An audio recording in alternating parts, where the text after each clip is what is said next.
Pertama apa tadi? Ku masuki gerbangnya, baru sungguh ku bangga Bapa. Setelah itu Yesus pokok dan kitalah caranya. Ayo, silakan. Ayo, angkat. Ku masuki gerbangnya dengan hati bersyukur, halamannya dengan pujian. Kataku hari ini harinya Tuhan, ku bersuka sebab Dia girangkanku. Dia girangkanku, oh Dia girangkanku. Ku bersuka sebab Dia girangkanku. Dia girangkanku, oh Dia girangkanku. Ku bersuka sebab Dia girangkanku. Ku masuki gerbangnya. Ku masuki gerbangnya dengan hati bersyukur, halamannya dengan pujian. Kataku hari ini harinya Tuhan, ku bersuka sebab Dia girangkanku. Dia girangkanku, Dia girangkanku, oh Dia girangkanku. Ku bersuka sebab Dia girangkanku. Oh, Dia girangkanku, oh Dia girangkanku. Ku bersuka sebab Dia girangkanku. Lagu kedua. Sungguh ku bangga Bapa, punya Tuhan seperti Engkau. Sungguh ku bangga Yesus atas segala pengorbananmu. Tak ingin aku hidup lebih dari kasih-Mu. Kasih-Mu menyelamatkan, kemenangan. Sungguh ku persembahkan apa yang aku miliki. Sungguh tiada berarti bila diganding dengan kasih-Mu. Sungguh ingin memberi dengan sukacita di hati, karena ku ingin menyenangkan hati-Mu. Kita ulangi, sungguh ku bangga. Sungguh ku bangga Bapa, punya Tuhan seperti Engkau. Sungguh ku bangga Yesus atas segala pengorbananmu. Tak ingin aku hidup lebih dari kasih-Mu. Kasih-Mu menyelamatkan dan beri harapan. Ini ku persembahkan apa yang aku miliki. Sungguh tiada berarti bila dibanding dengan kasih-Mu. Ku ingin memberi dengan sukacita di hati, menyenangkan hati-Mu. Terus. Yesus pokok dan kitalah caranya, tinggallah di dalamnya. Yesus pokok dan kitalah caranya, tinggallah di dalamnya. Yesus pokok dan kitalah caranya, tinggallah di dalamnya. Pastilah kau akan berbuah.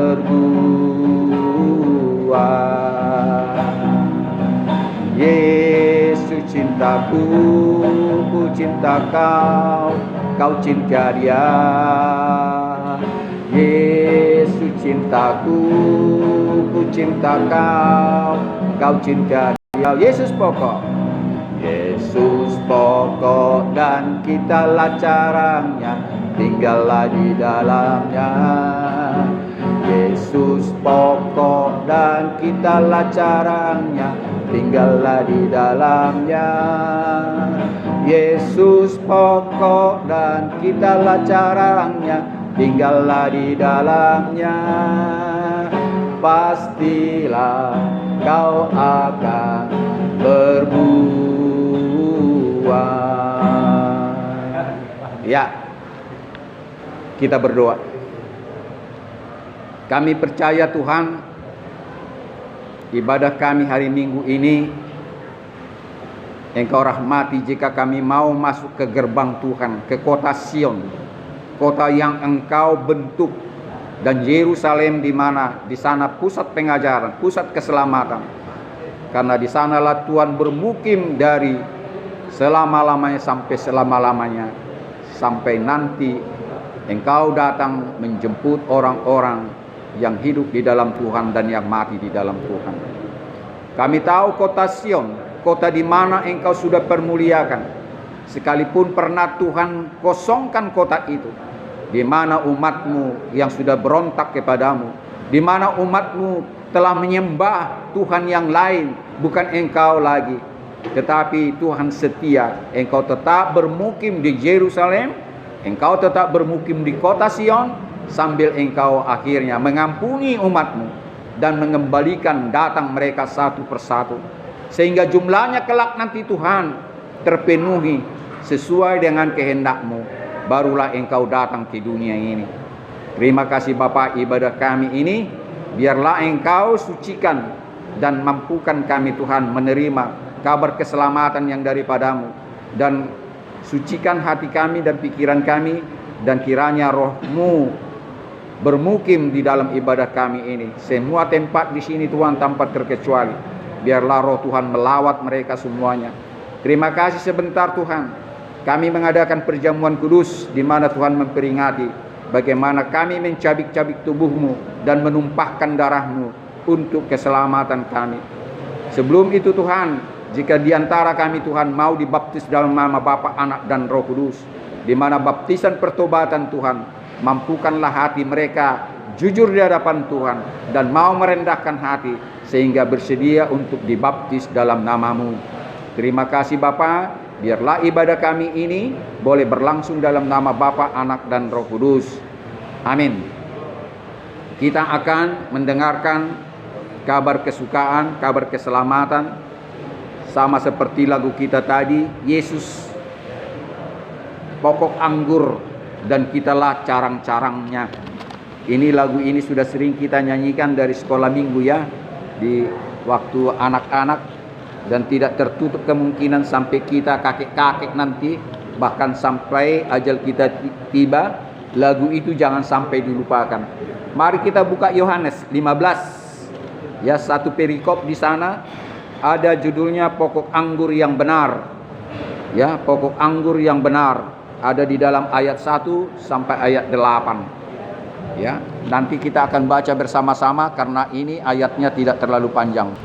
Mari kita baca Yohanes 3, Yohanes 15 maksud saya, kita baca bersama-sama. 3 ya.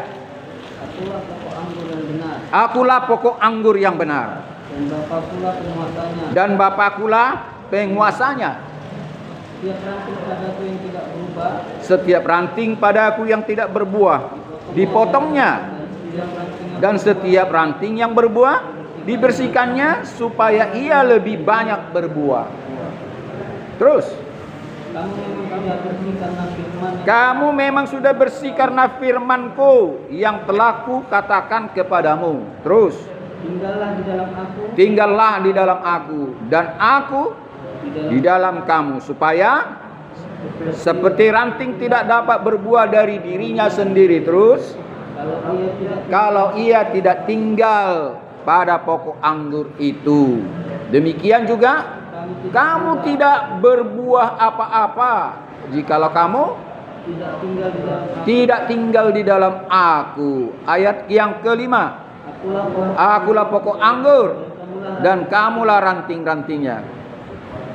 Barang siapa tinggal di dalam Aku dan Aku tinggal di dalam dia, ia berbuah banyak, sebab di luar Aku kamu tidak dapat berbuat apa-apa. Lanjut, barang siapa tidak tinggal di dalam Aku, ia dibuang ke luar seperti ranting dan menjadi kering, kemudian dikumpulkan dan dicampakkan ke dalam api. Terus, jikalau kamu tinggal di dalam aku dan aku tinggal firmanku di dalam kamu, mintalah apa saja.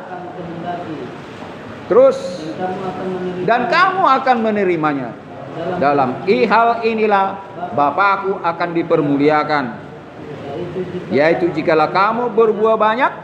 Dengan demikian, iya, ya, cukup jelas dan berulang-ulang dikatakan, ya, bahwa di luar Tuhan kita tidak bisa berbuat apa-apa.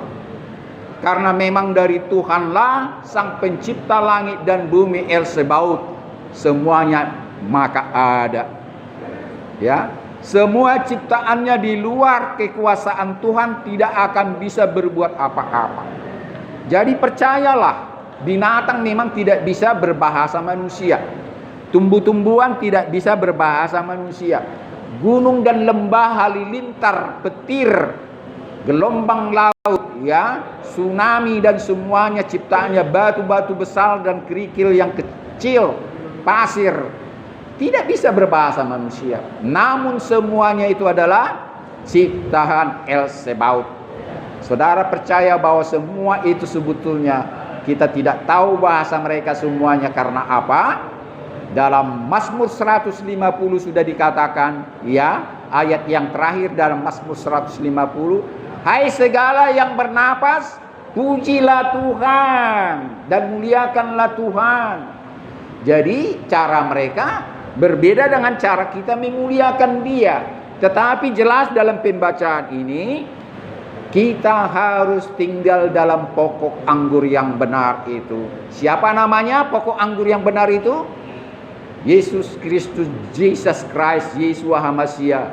Itu Yesus kata bahasa Cina. Dan inilah yang mengatakan kepada semua umat, di luar aku engkau tidak bisa berbuat apa-apa. Karena ranting itu tidak akan bisa berbuah di luar pokok anggur itu. Dia akan kering dan dicampakkan ke dalam api. Tetapi dari awal dikatakan, akulah pokok anggur yang benar, ya, engkau adalah carang-carangnya. Setiap ranting yang berbuah dibersihkannya. Saudara mau dibersihkan tidak? Karena seorang petani pun membersihkan ranting-ranting pohon. Katakanlah itu, ya, pohon anggur, termasuk kopi, termasuk itu jeruk, termasuk tanaman-tanaman yang berbuah yang ranting-rantingnya itu harus dipotong, yang tidak berbuah itu ranting-ranting liar, karena habis energi diisapnya karena tidak akan bisa berbuah lagi. Nah, saudara mungkin pengalaman untuk itu. Dan kalau memang ranting itu tidak mampu menghasilkan buah, lebih bagus dipotong karena habis makanan batangnya itu diisapnya. Termasuk benalu-benalu, pohon-pohon atau tanaman yang menghisap batang pohonnya itu. Itulah yang dimaksud daripada Tuhan Yesus. Akulah pokok anggur yang benar, Bapakulah penguasanya, dan Bapaknya ialah pencipta langit dan bumi.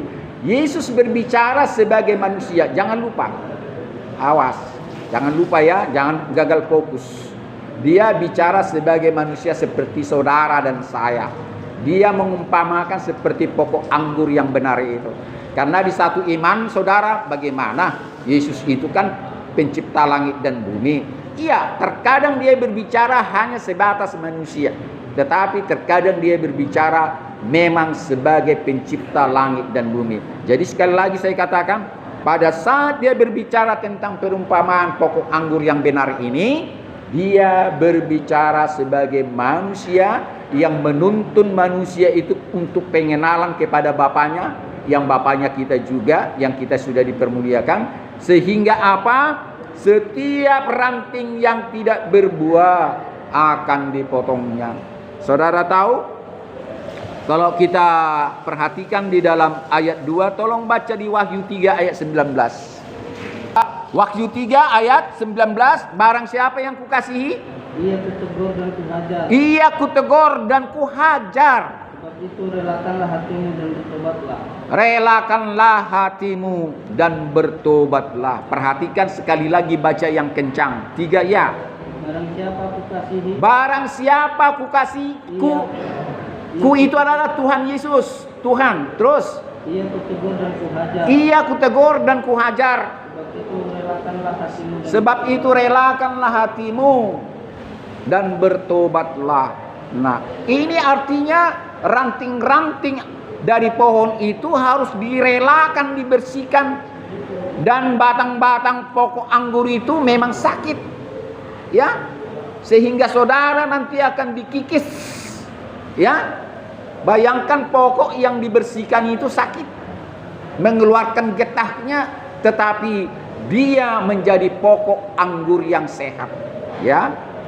Jadi saudara-saudara jangan lupa Wahyu 3:19 itu harus merelakan dirimu untuk dibersihkan dan dihajar dan ditegur oleh Tuhan. Di dalam ayat yang ketiga tadi saudara baca apa? Yang ketiga tadi, ayat yang kedua itu, setiap ranting padaku yang tidak berbuah dipotongnya, dan setiap ranting yang berbuah dibersihkannya. Itulah hubungannya dengan Wahyu 3 ayat 19. Nah, sekarang ayat yang ketiga apa? Kamu memang sudah bersih karena firmanku yang sudah kusampaikan, yang sudah engkau dengar. Ya. Terus telah kukatakan kepadamu, katanya. Baca dulu 2 Korintus 3. Ya. 2 Korintus 3 ayat 2 dan 3. Surat pujian kami. Kamu adalah surat pujian kami yang tertulis dalam hati kami. Dan yang dikenal dan yang dapat dibaca semua orang. Karena telah ternyata kamu adalah surat Kristus, bahwa kamu memang benar surat Kristus yang ditulis oleh pelayanan kami, yang ditulis oleh karena pelayanan kami. Ditulis bukan karena tinta, tetapi dengan roh, bukan roh batu, roh daging. Di dalam hati manusia. Itulah yang di dalam manusia, di loh daging dalam hati manusia, itulah ditulis firman Tuhan itu, ya. Ya, bisa dibaca sekali lagi, ini bagus sekali untuk saudara renungkan yang kencang. Sekali lagi ulangi. Kamu adalah surat pujian kami yang tertulis. Surat pujian kami yang kami maksudnya di sini para pelayan-pelayan Tuhan. Terus dalam hati kami dan yang dikenal oleh semua orang. Terus karena memang ternyata bahwa kamu adalah surat Kristus, bahwa memang kamu itu adalah surat Kristus yang ditulis oleh karena pelayanan kami. Ditulis bukan di loh batu, di kulit kayu, tetapi di tubuh, di hati manusia, di hatimu. Ya. Jadi saudaraku, itu perhatikan. Inilah buah pengajaran hamba-hamba Tuhan yang datang ke penjara. Ya, disinilah kebanggaan kami apabila memang roh itu tertulis di dalam hatimu. Amin. Ya. Kamu adalah surat pujian. Jadi kalau Jack Marpaung bisa seperti itu jadi surat pujian, kenapa saudara tidak? Ada banyak seperti Jack Marpaung menjadi pendeta setelah di penjara. Inilah buktinya. Karena di penjara dia dilayani hamba-hamba Tuhan. Ya, di penjara banyak pelayanan-pelayanan. Ya. Inilah menjadikan orang bertobat. Ya, nanti ada kesempatan saudara kalau mau bertobat, dibaptis dalam nama Bapa, Anak dan Roh Kudus. Baru masuk kita dalam perjamuan kudus. Mungkin saudara bertanya, saya sudah pernah dibaptis. Baptisan itu banyak macamnya. Ya. Ada baptisan memberi nama, ada baptisan menerima dia sebagai Tuhan dan Juru Selamatnya secara pribadi pertama sekali. Ada juga baptisan pertobatan, karena memang selama ini dia sudah bolak-balik melakukan kejahatan. Tetapi suatu ketika saya mau dibaptis pertobatan. Ya, baptis pertobatan seperti yang dilakukan oleh Yohanes Pembaptis. Beda dengan yang dilakukan Petrus. Petrus melakukan baptisan roh. Ya, baptisan Roh Kudus untuk orang bahasa roh. Jadi banyak arti baptisan. Jadi kalau saudara mau bertobat, oleh karena sering saudara melakukan bolak-balik kejahatan, dan siap sedialah kalau memang Roh memanggil engkau dibaptis dalam nama Bapa, Anak, dan Roh Kudus. Saya sebagai hamba Tuhan nanti akan menuntun saudara kepada pengenalan akan Tuhan dengan satu syarat. Saudara harus mengampuni orang yang berdosa kepadamu. Baru saya mau membaptismu dalam nama Bapa, Anak, dan Roh Kudus. Ada di dalam penjara, akhirnya saya tidak bersedia membaptis karena dia juga tidak mau mengampuni orang yang bersalah kepada dia. Ini. Jadi jangan paksakan, jangan berbohong kepada Tuhan. Kalau memang saudara belum bisa mengampuni orang yang bersalah kepadamu, lebih bagus jujur kepada Tuhan, saya belum bisa Tuhan. Tetapi saya mau katakan kepadamu, jika saudara mau diampuni dosamu, tidak akan mungkin itu terjadi apabila saudara tidak bisa mengampuni orang yang bersalah kepadamu. Amin. Iya. Jadi itu sering saya katakan tatkala kita bersama-sama memanjatkan doa yang sudah diajarkan oleh Tuhan Yesus. Dalam beberapa ayat dalam doa itu dikatakan, ampunilah aku, ampunilah kami seperti kami yang telah mengampuni orang yang bersalah kepadaku, kepada kami. Padahal dia berbohong. Ya, di dalam hatinya pada saat mengucap itu masih banyak orang-orang yang belum diampuni. Maka daripada itu sebagai hamba Tuhan saya katakan lebih bagus jangan berdoa seperti itu. Boleh saudara menyebut doa yang sudah diajarkan itu secara bersama-sama, itu bukan mantra, bukan. Tetapi kalimat itu jangan sebut. Itu saran saya, agar saudara jangan menambah dosa lagi. Ya, repot saudaraku. Ampunilah kami, ampunilah aku seperti aku telah mengampuni orang yang bersalah kepadaku. Sehingga saudara sudah berbohong, berdosa kepada Tuhan. Lebih bagus orang jujur di penjara, Pak Pendeta, saya belum sanggup mengampuni kesalahan. Ada beberapa orang, Pak Pendeta, sulit saya mengatakan saya memuji dia. Saya memuji dia kejujuran dia. Tuhan juga memberkatimu kawan, saya bilang. Ini sering terjadi di penjara. Tuhan senang kamu. Ya, jujur. Daripada orang tidak jujur, lebih bagus engkau jujur kepada Tuhan. Jadi persoalan mengampuni adalah salah satu ciri khas orang pengikut Kristus, bukan agama Kristen. Ya, bukan ciri khas agama Kristen. Tidak ada agama Kristen tidak menyelamatkan, tetapi orang yang mengikut Kristus itu yang diselamatkan. Bedakan itu kawan. Jadi saudara tidak akan pernah terselamatkan kalau mengandalkan saudara beragama Kristen. Tetapi selayaknya lah orang yang beragama Kristen harus mengikuti Kristus yang mau mengampuni dosa. Ya, lewat kematiannya, lewat tubuhnya yang ditusuk, lewat tubuhnya yang dicambuk, lewat mahkota duri yang dibuat di kepalanya, lewat minuman asam yang diberikan kepada dia yang tatkala begitu capek dan haus, dan tatkala juga digantung dia tangannya ditutup dengan paku kedua tangannya dan kakinya, bahkan lambungnya ditusuk dengan tombak. Inilah arti dia mengampuni orang yang berdosa. Apa dikatakannya sebelum dia mati? Setelah darahnya juga tercucur, terbuang di Golgota. Bahkan sebelum sampai di Golgota, darahnya juga sudah tercurah dari jalan salib menuju Golgota. Apa dikatakan sebelum dia mati? Ya Bapa, ampunilah mereka karena mereka tidak mengerti, menyadari apa yang diperbuatnya. Jadi boleh enggak saudara mengatakan seperti itu dalam arti mengampuni orang yang bersalah? Artinya saudara harus menderita. Karena bukan pembalasan yang saudara lakukan apabila saudara dijolimi apabila saudara tersakiti oleh orang lain, tetapi kalahkanlah kejahatan dengan kebaikan. Itu sudah dikatakan kitab suci. Jadi itulah arti mengampuni. Jadi jangan saudara balas kejahatan dengan kejahatan. Itu artinya saudara pengikut Kristus, karena Kristus juga melakukan seperti itu, bahkan sampai nyawanya, ya, tebusan daripada keselamatan manusia.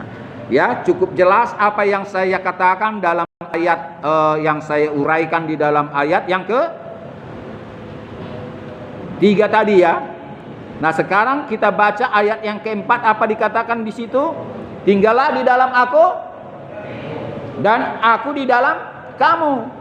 Sama seperti ranting tidak dapat berbuat dari dirinya sendiri kalau tidak ada pada pokok anggur yang benar itu. Dan kamu tidak, jikalau kamu tidak tinggal di dalam aku, ya, kita tidak akan bisa berbuat apa-apa. Itu sudah saya katakan dari semula.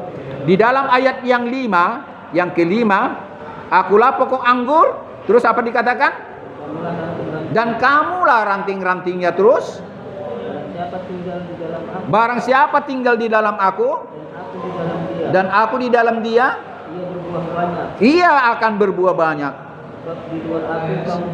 Sebab di luar aku kamu tidak bisa berbuat apa-apa. Nanti baca sebentar di Mazmur 23, itu sudah sering saya katakan ya. Mazmur 23 udah sering ya, udah bolak-balik saya khotbah saya terakhir pun saya singgung Mazmur 23 6 ayat itu. Tapi saya tambah lagi Galatia 5 ayat 22. Apa itu buah-buah yang dihasilkan pokok anggur itu? Ya, kita ini pun sudah pernah di khotbah saya Galatia 5 ayat 22. Tapi bacalah dulu sekali lagi. Tetapi buah roh ialah kasih, sukacita, terus damai sejahtera, kesabaran, kemurahan, kebaikan, kesetiaan, kelemah lembutan, dan penguasaan diri. Ulangi sekali lagi, kita harus bisa mengingatnya ini. Kasih, sukacita, ayo. Kasih, sukacita, damai sejahtera, kesabaran, kemurahan, kebaikan, kesetiaan, kelemah lembutan, penguasaan diri. Jadi tidak sulit itu. Ada 9 item, ya. Nah, sedangkan apa lawan daripada itu? Buah-buah kedagingan. Bacalah di ayat selanjutnya. Tetapi buah-buah daging itu, coba baca ayat selanjutnya. Terus ayat selanjutnya. Barang siapa yang menentang hal itu, dia telah menentang dengan segala hawa nafsu dan keinginannya. Ya, keinginan telah nyata. Apa dikatakan? Bercabulan. Terus ayat ke bawah, keinginan daging telah nyata.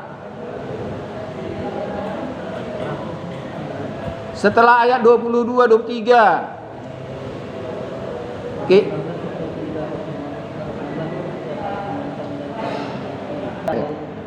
percabulan, kecemaran, hawa nafsu, penyembahan berhala, sihir, perseteruan, perselisihan, iri hati, amarah, kepentingan diri sendiri, percideraan, ya, pemecah belah, kemudian kemabukan, pesta pora. Nah, itu ada 11 item. Ya. Itulah sebelum buah-buah roh disebutkan di situ, itulah buah-buah kedagingan.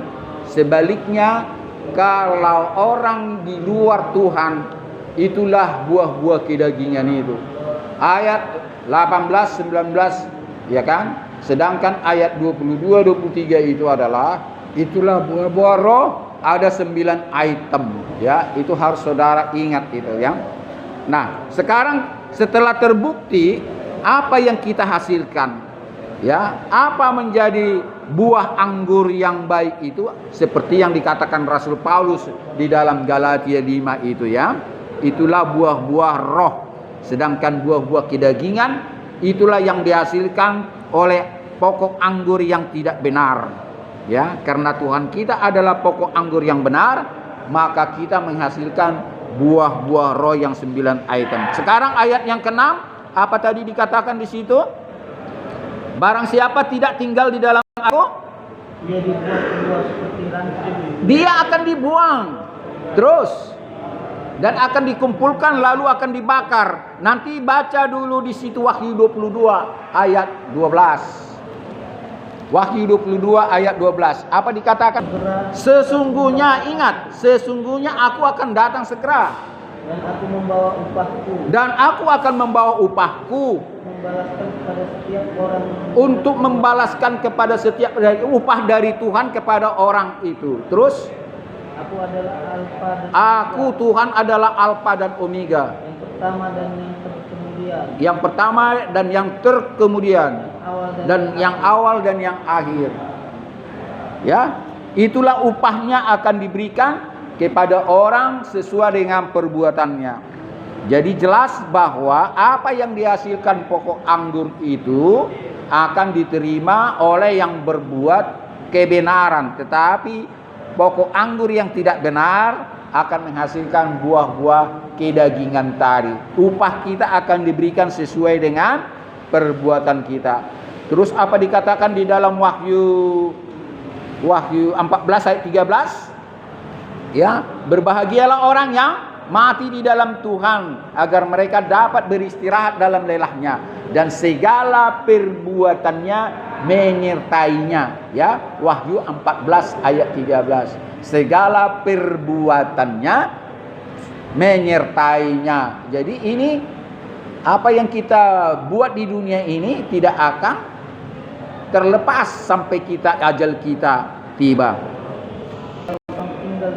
Jikalau kamu tinggal di dalam aku dan firmanku tinggal di dalam kamu, mintalah apa saja yang engkau minta, maka engkau akan menerimanya. Markus 11 ayat 24. Buka di situ apa dikatakan Markus 11 ayat 24. Jika engkau meminta sesuatu dan jika engkau berdoa, percayalah bahwa engkau sudah menerimanya, sehingga dia akan memberikannya kepadamu. Sudah jumpa Markus 11:24? Baca yang keras. Karena itu aku berkata kepadamu, apa saja yang kau minta dan doakan, percayalah bahwa engkau sudah menerimanya, maka ia akan memberikannya kepadamu. Amin. Ini doa seorang Kristen banyak yang keliru, mengatakan dan bertanya, loh belum diberikan sudah percaya. Jadi Tuhan sangat senang jika saudara meminta dalam doa, saudara sudah percaya bahwa Tuhan sudah memberikannya itu. Bahkan setelah melihat imanmu yang seperti itu, dia akan memberi. Saya ingatkan bagaimana orang sakit itu waktu Yesus lewat. Ingat peristiwa orang sakit? Asal ku pegang saja jubahnya, aku akan sembuh. Ini dia. Iman seperti ini yang Tuhan mau. Asal ku pegang aja lah jubahnya, akan sembuh aku. Dia sakit tidak bisa bergerak, tidak bisa seperti orang mengejar dia. Kebetulan terpegangnya lah jubahnya ini. Dan Tuhan Yesus merasakan ada orang yang memegangku, karena aku merasakan ada kuasa keluar dariku. Coba bayangkan, itu perkataan dia. Aku merasa ada kuasa yang keluar mengalir dariku sama orang lain. Siapa yang memegangku katanya. Sebetulnya dia tahu, tapi biar orang tahu bahwa kuasa itu mengalir. Dia tahu ya sebetulnya sebelum dijawab pun sudah tahu itu akan ada memegang jubahnya secara Tuhan ya. Tetapi diungkapkannya, siapa yang memegang jubahku? Terus orang bertanya, siapa yang megang katanya? Karena keluar kuasa dari tubuhku kepadanya katanya.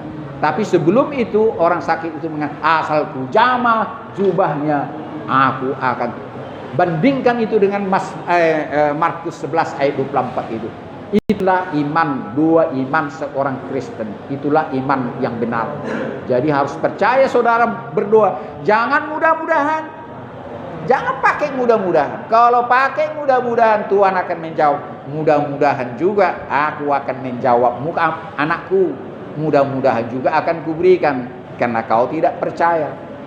Jadi jangan pernah meminta kepada Tuhan, mudah-mudahan Tuhan kau selamatkan aku di jalan, mudah-mudahan Tuhan saya ranking, mudah-mudahan penyakit anakku sembuh, mudah-mudahan Tuhan mereka bertobat. Tidak akan terjadi kuasa, tidak akan terjadi mukjizat. Tetapi kalau saudara percaya Tuhan akan merahmati, Tuhan akan bertindak, maka Tuhan akan melakukan seperti apa yang saudara minta. Itulah iman, kekuatan dua orang yang beriman.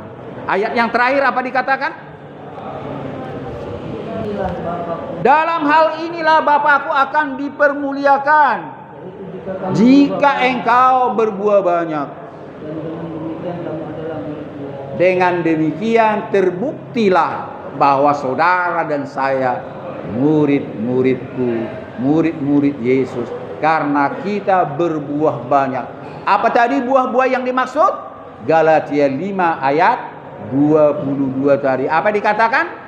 Sukacita, damai sejahtera, kesabaran, kemurahan, kebaikan, kelemah lembutan, penguasaan diri. Terus kasih, sukacita, damai sejahtera, kesabaran, kemurahan, kebaikan, kelemah lembutan. Udah lupa? Kesabaran, kemurahan, damai sejahtera, kesetiaan, kelemah lembutan, dan penguasaan diri. Ada 9 kan? Kasih, sukacita, damai sejahtera, kesabaran, kemurahan, kebaikan. Terus kelemah lembutan dan penguasaan diri. Nah, ini harus kita ingat bagaimana buah-buah roh sebetulnya itu garis besarnya. Inilah yang dihasilkan orang yang menjadi murid-murid Yesus, bukan orang yang beragama Kristen. Beragama Kristen tidak jaminan dia bisa melakukan Galatia 5 ayat 23. Tidak jaminan itu. Ya, karena banyak orang Kristen di luar Tuhan, karena banyak orang Kristen di luar pokok anggur itu. Carang-carangnya sengaja dia keluar, apalagi dipotong oleh Tuhan itu sendiri, Bapa di sorga. Jadi jika saudara, sebagai kesimpulannya, jika saudara tidak merasa bahwa sudah menghasilkan Galatia 5 ayat 22 itu, menghasilkan buah-buah roh, sebelum itu mintalah jangan saudara dipotongnya. Karena akan dipotongnya kalau ranting yang tidak berbuah itu, ya, tidak menghasilkan buah pertobatan. Minta ampunlah sama dia, kasihlah kesempatan Tuhan agar aku boleh menjadi ranting yang berbuah. Peliharalah aku, hajarlah aku, bersihkanlah aku setiap hari sehingga aku ranting yang berbuah. Janganlah tebas aku, janganlah potong aku, karena di luar engkau aku akan kering dan akan tidak berbuah dan akan dikumpulkan dan dicampakkan ke dalam api. Inilah dua saudara dalam renungan kita dari Yohanes 15 ini. Jangan lupa Yohanes 15 ini, akulah pokok anggur yang benar. Ingatlah, apakah saudara sudah menjadi ranting yang berbuah atau belum? Jika saudara sudah berbuah, mintalah saudara dibersihkan setiap hari. Jika saudara tidak berbuah, mintalah saudara agar bisa berbuah. Karena dengan pertolongannya sendiri saudara bisa melakukan kebajikan dan kemurahan. Tanpa pertolongan Tuhan, manusia tidak akan bisa melakukan yang benar. Tanpa pertolongan Tuhan, manusia tidak sanggup melakukan buah-buah roh seperti Galatia 5 ayat 22 itu. Sekarang kita mau bertanya kepadamu, apakah saudara sudah menjadi ranting yang berbuah? Saudara jawab dalam hatimu. Dan jika saudara belum berbuah, maukah saudara berbuah? Maukah saudara bertobat agar dibuat jadi ranting yang berbuah? Bisakah saudara angkat tangan? Maukah saudara menjadi ranting yang berbuah apabila saudara tidak merasakan sudah menjadi ranting yang berbuah? Tidak mau angkat tangan? Berarti saudara tidak mengerti khotbah ini. Apakah saudara sudah ranting yang berbuah? Boleh saudara angkat tangan. Amin. Apakah saudara ranting yang belum berbuah? Ada satu orang tadi mengaku ada satu orang yang sudah berbuah, sekalipun mungkin belum sesempurna, belum seperti yang Tuhan minta berbuah lebat, tapi dia sudah memulai ranting yang berbuah. Yang terakhir pertanyaan saya, adakah saudara tidak mengerti firman Tuhan ini sehingga saudara tidak angkat tangan ranting yang tidak berbuah atau yang berbuah? Ginting mengerti? Belum mengerti sehingga tidak bisa menjawab? Sadarkah saudara sekarang ini ranting yang tidak berbuah? Seperti yang kita baca Galatia 5 ayat 22 tadi, kasih sukacita, damai sejahtera, kesabaran, kemurahan, kebaikan, kelemah lembutan dan penguasaan diri. Sudahkah itu ada dalam hidupmu? Kalau belum, berarti belum ranting yang berbuah. Tidak sulit. Tetapi percayalah, kalau firman sudah disampaikan kepadamu, engkau mengeraskan hatimu, jangan sampai Tuhan menampakkan wajahnya kepadamu. Saya sebagai hamba Tuhan mengatakan itu. Ingat khutbah saya Hosea? Sudah diperingatkan bolak-balik, tidak mau berbalik. Baca nanti Hosea. Sudah diberikan peperangan, sudah diberikan hama penyakit, sudah diberikan kelaparan, sudah diberikan segala sesuatu yang buruk kepada manusia. Manusia itu tidak mau berbalik. Sehingga firman Tuhan apa dikatakan? Nantikanlah Tuhan langsung berhadapan dengan engkau. Saya tidak mau saudara diperhadapkan langsung kepada Tuhan. Biarlah sebelum saudara diperhadapkan kepada Tuhan, ada banyak hamba-hamba Tuhan yang sudah diutusnya. Ada malaikat-malaikat Tuhan yang sudah diutusnya. Jangan sampai dia langsung berhadapan dengan engkau. Saya sebagai hamba Tuhan, saya tidak tahu jika saudara langsung berhadapan dengan dia, apakah keselamatan atau kutukan atau penghukuman. Saya tidak tahu. Saya tidak tahu. Sekalipun kita aminkan bahwa kasih setia Tuhan itu adalah kekal, tak pernah habis rahmatnya, selalu baru setiap pagi. Besar setiamu, Ratapan 3 ayat 20. Ya, ayat 20 ya, Ratapan 3 itu. Di Ratapan 3 itu ada isu kasih setia Tuhan itu adalah kekal. Kekal, tak pernah habis rahmatnya, artinya selalu baru diperbarui, hatimu diperbarui. Yang keras kepala diperbarui besok, yang keras kepala dilunakkan dan sebagainya. Itulah rahmatnya. Selalu apa yang dilihat Tuhan kepadamu, selalu dia menunggu dan menunggu. Dan sering khotbah saya mengatakan, Tuhan lebih banyak berbicara kepada orang berdosa daripada orang saleh. Karena Tuhan tidak perlu berbicara kepada orang saleh. Sebetulnya tidak perlu. Yang perlu dia cari siang dan malam adalah orang berdosa. Pernah dengar lagu begini? Apa yang dicari Tuhan? Saya. Apa yang dicari Yesus? Saya. Apa yang dicari Yesus? Pagi, siang, hingga petang. Saya orang yang berdosa. Apa yang dicari orang? Uang. Apa yang dicari orang? Uang. Apa yang dicari orang? Pagi, siang, hingga petang. Uang. Bukan Tuhan Yesus. Ya, demikian khotbah saya kepada saudara. Jangan keraskan hatimu bolak-balik. Tuhan memberikan kesempatanmu untuk bertobat dan mengakui bahwa engkau jauh dari matanya. Lebih bagus saudara jujur mengaku bahwa saudara tidak ada apa-apanya daripada saudara merasakan saudara sudah orang saleh, tapi kenyataan hidupmu masih kacau balau, masih ketakutan, bimbang, ragu dan cemas. Itulah orang yang jauh di mata Tuhan. Hari-harinya bimbang, ragu, cemas, ketakutan. Dia tidak tahu apa yang dilakukannya besok.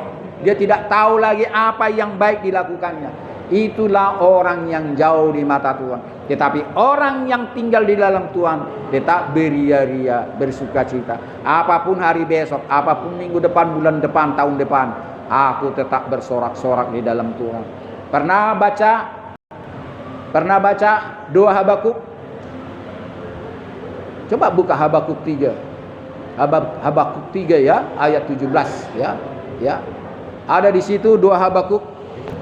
Saudara tahu dapat Habakuk, Yesaya, Yeremia, Ratapan, Yeskiel, Daniel, Hosea, Joel, Amos, Obadya, Yunus, Mika, Nahum, Habakuk,